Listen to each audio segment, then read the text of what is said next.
Assalamualaikum warahmatullahi wabarakatuh. Ayu adalah seorang wanita muda lulusan universitas ternama di Indonesia. Ia cerdas, menguasai banyak bahasa, dan tinggal di kos eksklusif di Jakarta.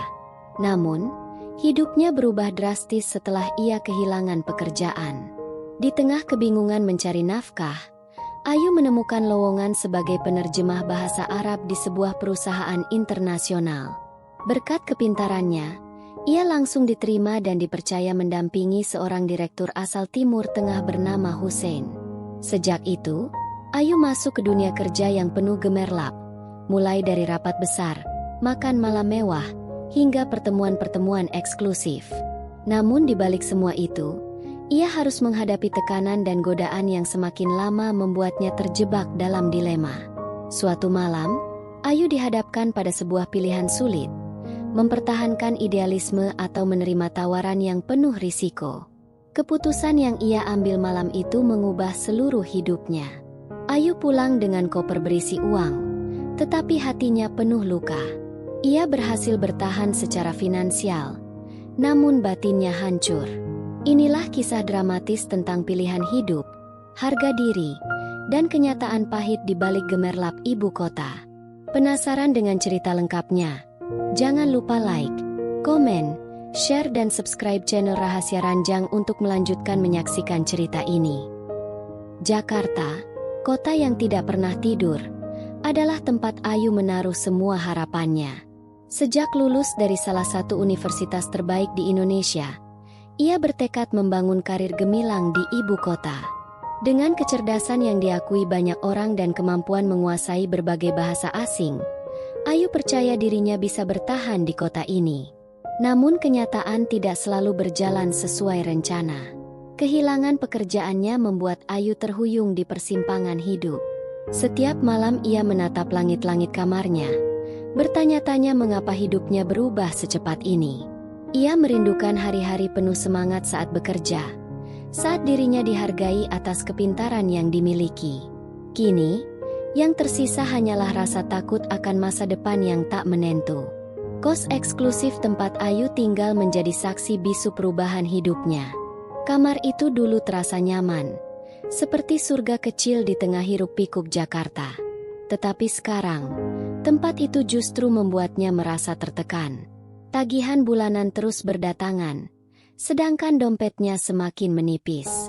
Ayu duduk termenung di tepi ranjang, menatap meja kecil di mana beberapa tagihan menumpuk. Ia menghela napas panjang, berusaha menenangkan diri, namun kecemasan itu selalu kembali. Di balik dinding tipis kos, ia mendengar tawa para penghuni lain yang hidupnya tampak lebih ringan. Perasaan terasing pun tumbuh, seakan dunia menjauh darinya. Semua itu menambah beban psikologis yang sudah berat ia pikul. Malam-malam Ayu kini dipenuhi kegelisahan yang panjang. Ia sering membuka laptopnya hanya untuk mencari lowongan pekerjaan baru, meski banyak yang menuntut syarat yang tidak bisa ia penuhi. Setiap iklan lowongan yang dilewati seakan menjadi pengingat bahwa dirinya sedang terjebak dalam keadaan sulit. Sesekali ia berhenti, memandang ke layar kosong, dan bertanya apakah dirinya cukup kuat untuk bertahan. Di luar jendela, lampu kota berkilau seakan menggoda, namun baginya cahaya itu justru terasa dingin. Ia sadar, Jakarta bisa sangat indah sekaligus kejam. Ayu menutup laptop dengan keras, lalu menutup wajah dengan kedua tangan. Malam itu ia berjanji pada dirinya sendiri untuk terus berjuang, meski tidak tahu kemana langkah berikutnya. Pagi hari pun tidak memberi ketenangan. Ayu bangun lebih awal, hanya untuk kembali menatap kalender di dinding yang penuh coretan tanggal jatuh tempo. Ia menyiapkan sarapan sederhana, roti dan segelas teh, tetapi rasanya hambar karena pikirannya tak berhenti memikirkan masalah. Sesekali ia mencoba menenangkan diri dengan membaca buku, sebuah kebiasaan lamanya. Namun bahkan kata-kata dalam buku pun terasa kosong. Ia merasa dirinya sedang berada di titik terendah, meski orang lain mungkin melihatnya masih terlihat kuat. Saat bercermin, ia melihat wajah cantiknya, tapi sorot matanya tidak lagi berkilau. Ada kesedihan yang dalam, yang tidak bisa disembunyikan oleh senyum tipis yang dipaksakan.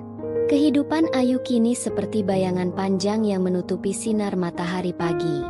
Namun, meski beban begitu berat, Ayu tetap menyimpan seberkas harapan kecil.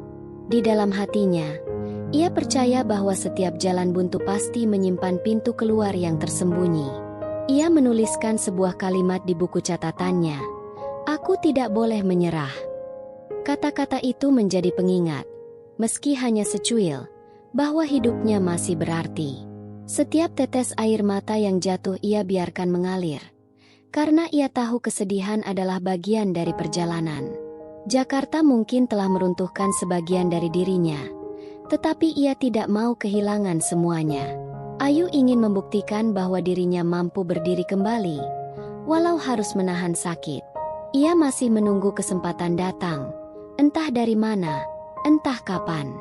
Di balik semua luka itu, hatinya berteriak lirih, berharap akan ada cahaya baru yang menyapanya. Hari itu, suasana kamar Ayu masih sama, sunyi dan penuh kegelisahan. Ia duduk di depan laptop, menatap layar yang dipenuhi iklan lowongan pekerjaan. Sebagian besar pekerjaan menuntut pengalaman bertahun-tahun atau keahlian yang di luar jangkauannya saat ini. Hatinya mulai lelah, tetapi ia tetap menggulirkan halaman demi halaman. Hingga tiba-tiba matanya tertuju pada sebuah iklan yang berbeda. Dibutuhkan translator bahasa Arab untuk perusahaan internasional di Jakarta. Ayu tertegun, dadanya berdegup kencang. Ia merasa seolah-olah iklan itu memang ditujukan untuknya. Kemampuan bahasa Arab adalah salah satu aset terbaik yang ia miliki, dan kesempatan ini terasa seperti cahaya kecil di tengah kegelapan. Dengan tangan bergetar, Ayu mulai mengisi formulir lamaran yang tersedia. Ia menuliskan pengalaman-pengalamannya, kemampuan yang ia miliki, dan riwayat pendidikannya yang cemerlang. Setiap kata ia susun dengan hati-hati, seakan nasib hidupnya benar-benar ditentukan oleh kertas lamaran itu. Saat menekan tombol "kirim", napasnya terasa tercekat. Ada rasa cemas sekaligus harapan yang membuncah dalam dirinya. Malam itu ia tidak bisa tidur dengan tenang. Pikirannya terus berputar membayangkan apakah lamarannya akan diterima. Ia menatap ponselnya berkali-kali, berharap ada notifikasi masuk. Ayu tahu, jika ia gagal kali ini, entah bagaimana ia akan melanjutkan hidup di Jakarta. Keesokan harinya, sebuah panggilan telepon mengubah segalanya. Suara dari seberang sana memperkenalkan diri sebagai HRD dari perusahaan internasional tersebut, dan mengundangnya untuk wawancara. Ayu hampir tidak percaya dengan telinganya. Ia segera bersiap, memilih pakaian terbaik yang ia punya, meski sederhana namun tetap rapi dan elegan. Sepanjang perjalanan menuju kantor, hatinya dipenuhi campuran rasa gugup dan antusias. Ia melihat gedung-gedung tinggi di Jakarta seakan memberi isyarat bahwa inilah panggung barunya. Dalam hatinya ia berdoa, semoga wawancara ini menjadi titik balik kehidupannya. Meski tubuhnya gemetar, Ayu tahu ia harus menunjukkan versi terbaik dari dirinya. Di ruang wawancara, suasana terasa menegangkan. Dua orang pewawancara menatapnya dengan serius, sementara Ayu berusaha menjaga senyum dan sikap profesional. Pertanyaan demi pertanyaan ia jawab dengan lancar, menunjukkan kemampuannya berbahasa Arab dengan fasih. Bahkan ketika diminta menerjemahkan kalimat-kalimat sulit secara spontan, ia mampu menjawab tanpa ragu. Pewawancara saling bertukar pandang, tampak kagum dengan keterampilannya. Hati Ayu bergetar, seolah ia sedang membuka pintu masa depan baru. Setelah wawancara berakhir, ia mengucapkan terima kasih dengan penuh percaya diri, meski di dalam hatinya ia masih dihantui rasa cemas. Ia melangkah keluar gedung dengan napas lega, meski belum ada jawaban pasti. Namun, tak sampai sehari, sebuah email masuk ke inbox Ayu. Ia membukanya dengan tangan gemetar. Matanya langsung berbinar ketika membaca baris pertama. "Selamat, Anda diterima sebagai penerjemah bahasa Arab." Tubuhnya seketika terasa ringan, seolah semua beban hilang dalam sekejap. Ia terisak, bukan karena sedih, melainkan lega bercampur bahagia. Kesempatan yang ia nantikan akhirnya tiba. Dengan senyum yang tak bisa hilang dari wajahnya, Ayu menatap keluar jendela. Kali ini lampu kota terlihat lebih hangat daripada sebelumnya. Jakarta yang semalam terasa begitu kejam, kini seolah kembali ramah padanya. Dalam hati, ia berjanji akan bekerja keras, membuktikan bahwa dirinya layak berada di posisi itu. Hari pertama Ayu melangkahkan kaki ke kantor barunya terasa seperti mimpi yang menjadi nyata.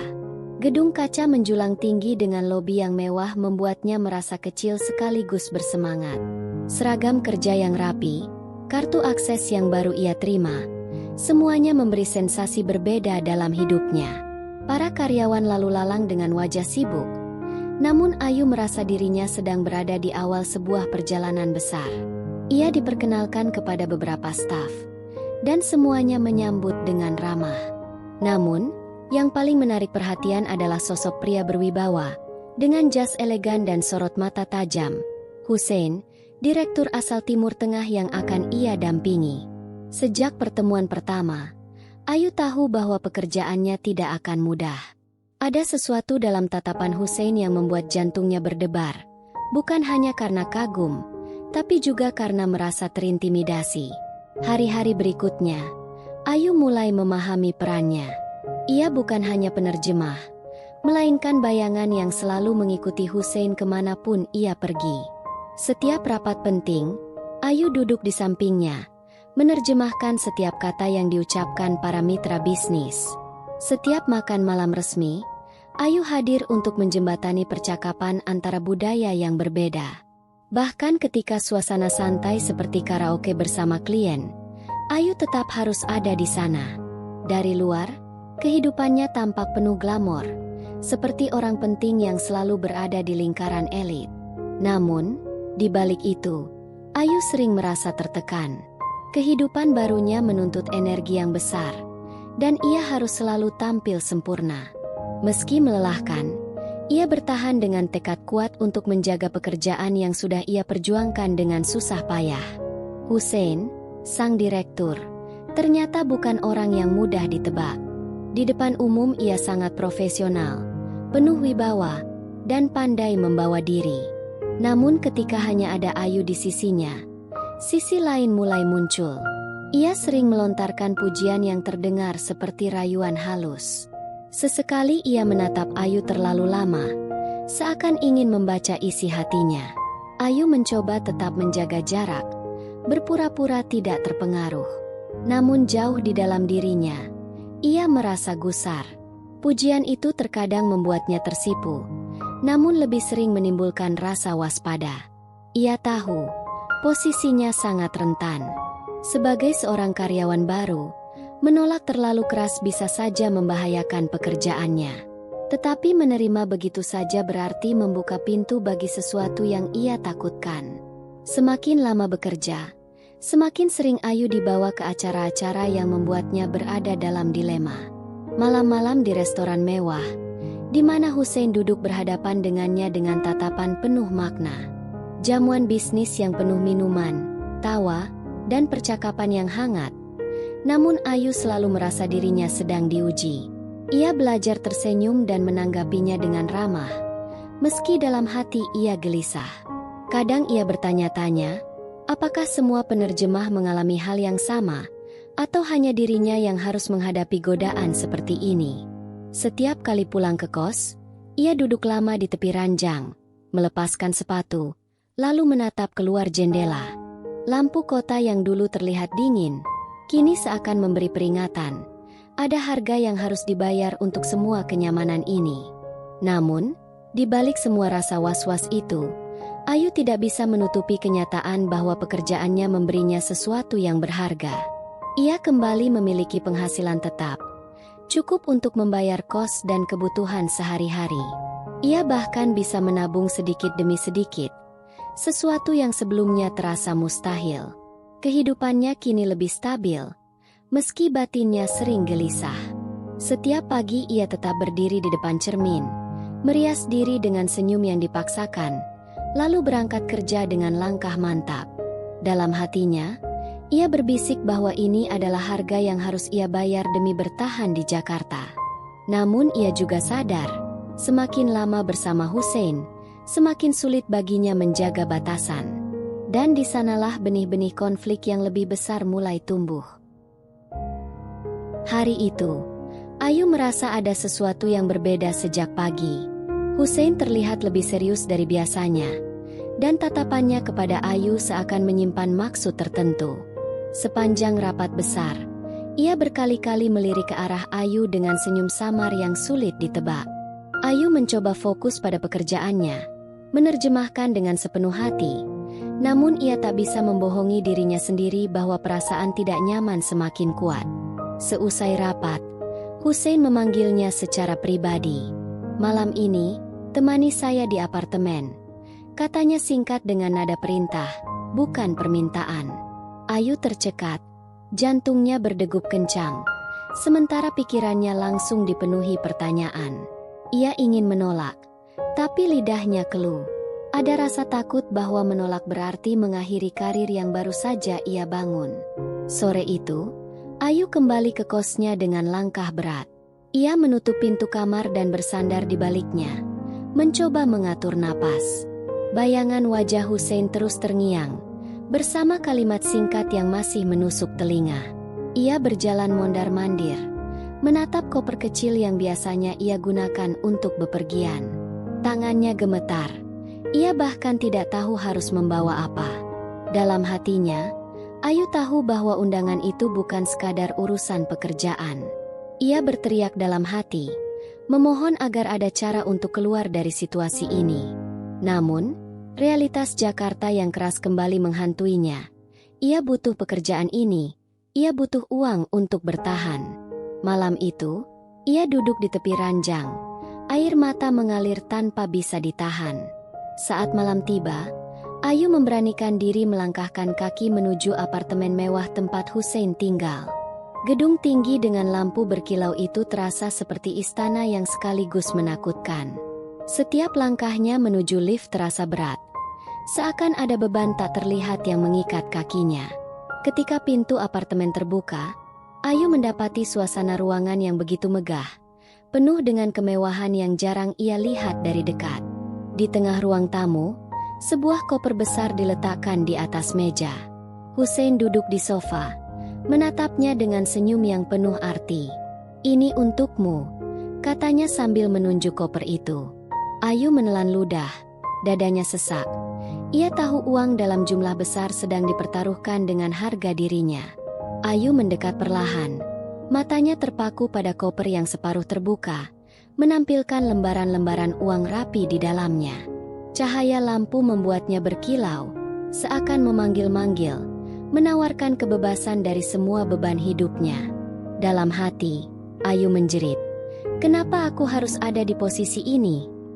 Tangannya hampir tak bisa dikendalikan, gemetar antara menarik diri atau meraih kesempatan. Hussein berdiri, mendekat, dan dengan nada halus namun tegas berkata, "Kau hanya perlu percaya pada saya." Kata-kata itu semakin menekan batinnya. Ayu merasa seolah terjebak di dalam perangkap yang tak bisa ia hindari. Tidak ada jalan keluar, hanya pilihan pahit yang harus ia telan. Ketika malam itu akhirnya berakhir, Ayu keluar dari apartemen dengan langkah gontai. Di tangannya, koper besar itu ia bawa. Beratnya bukan hanya karena uang, tetapi karena rasa bersalah yang menekan hati. Wajahnya pucat, matanya sembab. Namun ia tetap melangkah melewati lobi gedung dengan senyum palsu untuk menutupi hatinya yang hancur. Jakarta, yang dulu penuh harapan, kini terasa seperti kota asing yang kejam. Di dalam taksi yang membawanya pulang, ia memandangi jalanan gelap sambil menahan tangis. Air matanya jatuh satu persatu, membasahi pangkuannya. Malam itu, Ayu sadar, hidupnya tidak akan pernah sama lagi. Malam itu, kamar kos Ayu yang biasanya menjadi tempat aman kini terasa asing. Koper berisi uang besar ia letakkan di sudut ruangan. Namun bukannya merasa lega, ia justru merasa sesak. Uang itu seakan memandangnya, mengingatkan pada harga yang baru saja ia bayar. Ayu berjalan ke cermin, menatap bayangan dirinya sendiri. Wajah cantiknya masih sama, tapi sorot matanya kosong. Tidak ada lagi kilau yang dulu memancarkan percaya diri. Ia menyentuh pipinya yang basah oleh air mata, lalu berbisik lirih. Apakah semua ini sepadan? Pertanyaan itu berulang kali menggema di kepalanya, namun tak pernah ada jawaban. Keesokan paginya, Ayu bangun dengan kepala berat. Di luar, matahari bersinar cerah, tapi baginya langit terasa kelabu. Ia duduk di tepi ranjang sambil menatap koper itu lagi. Di satu sisi, uang itu adalah jawaban dari semua masalah finansial yang membebaninya. Ia bisa membayar kos, membeli makanan yang layak, bahkan menabung untuk masa depan. Namun di sisi lain, uang itu juga menjadi simbol luka batin yang sulit disembuhkan. Ayu merasa dirinya terpecah dua, tubuh yang kuat bertahan di Jakarta, dan jiwa yang perlahan terkikis. Senyum yang ia paksa pasang di wajah hanya menutupi kesedihan yang semakin dalam. Hari-hari selanjutnya, Ayu mencoba menjalani rutinitas seperti biasa. Ia tetap berangkat kerja, tetap menampilkan dirinya sebagai penerjemah yang profesional. Namun dalam setiap tatapan Hussein, ia merasa ada beban yang lebih berat. Tatapan itu bukan sekadar atasan kepada karyawan, melainkan pengingat tentang keputusan pahit yang pernah ia ambil. Rekan-rekan kerja memandang Ayu dengan hormat. Tidak ada yang tahu badai di dalam hatinya. Setiap kali ia berdiri di samping Hussein dalam rapat, ia harus menahan rasa getir di dadanya. Kehidupan glamor yang dulu ia kagumi kini terasa seperti jebakan yang mengekang. Semua yang ia lakukan terasa seperti sandiwara panjang yang menguras jiwanya. Di malam-malam sunyi, Ayu sering menangis tanpa suara. Ia menutup wajah dengan bantal agar tangisannya tidak terdengar oleh penghuni kos lain. Air mata mengalir deras, membawa perasaan bersalah, marah, dan kecewa bercampur menjadi satu. Ia merasa telah mengkhianati dirinya sendiri. Namun pada saat yang sama ia tidak bisa mengingkari bahwa uang itu menolongnya bertahan hidup. Setiap lembar uang yang ia genggam terasa dingin, seolah tidak pernah bisa menghangatkan luka batinnya. Ayu mulai menyadari bahwa hidup tidak hanya tentang bertahan, tetapi juga tentang menjaga harga diri. Dan di titik itu, ia merasakan kekosongan yang jauh lebih dalam daripada sekadar kekurangan materi. Namun, di balik semua kepedihan itu, Ayu berusaha mencari makna. Ia menyadari bahwa apa yang ia alami adalah cermin dari kerasnya kehidupan di kota besar. Jakarta memberi peluang sekaligus mengambil sesuatu yang berharga darinya. Malam terakhir sebelum tidur, Ayu menulis di buku catatannya, "Aku mungkin jatuh, tapi aku harus bangkit kembali. Hidupku belum berakhir, dan aku masih bisa menemukan jalanku." Ia menutup buku itu dengan tangan gemetar. Namun matanya kali ini menyimpan tekad baru. Walau hatinya masih penuh luka, Ayu berjanji untuk tidak selamanya terjebak dalam lingkaran ini. Tangisannya malam itu adalah tanda kelemahan, tetapi juga awal dari kekuatan baru yang perlahan tumbuh.